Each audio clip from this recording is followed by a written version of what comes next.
Donc MyLabel est une entreprise de l'économie sociale et solidaire, labellisée ESUS, et on a pour mission de faciliter, d'accélérer la transition alimentaire des citoyens et aussi des acteurs de l'agroalimentaire. Pour les citoyens, on a développé une application mobile qui est gratuite et qui permet à chacun de décrypter les produits alimentaires et de trouver des solutions, des alternatives pour avoir une consommation plus durable et plus saine. Pour les acteurs de l'agroalimentaire, on leur permet de mesurer la performance durable de leur offre. Donc comment on fait ? On a développé le premier moteur d'évaluation durable des produits alimentaires indépendants.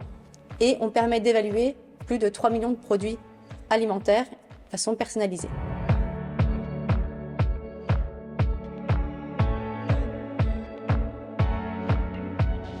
C'est un projet qui a pour ambition d'identifier les freins, les moteurs pour la transition alimentaire au niveau des citoyens et des entreprises en Europe.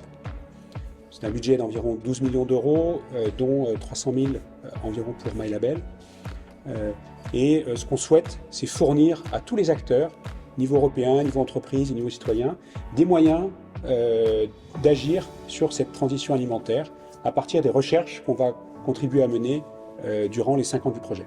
Donc le projet FEAST fait partie de la stratégie de développement de MyLabel au niveau européen. Pour l'application, on va développer l'application dans 6 nouveaux pays. On a pu rencontrer des chercheurs, d'autres associations, d'autres structures qui travaillent donc dans ce consortium. Et c'est très énergisant de voir toutes les expertises qui sont mises à contribution dans le projet.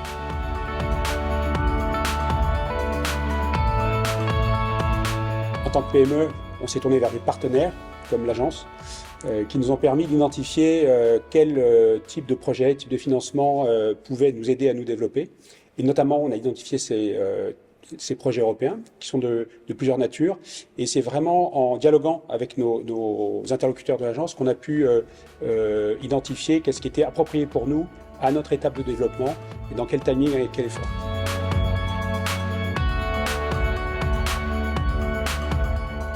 Alors si on devait donner un conseil à d'autres qui souhaitent se lancer dans des projets européens, le premier probablement c'est de ne pas hésiter à prendre contact avec les relais comme l'agence, qui vont permettre de trouver les contacts, les points de contact nationaux, des gens qui sont là pour nous aider, pour nous orienter.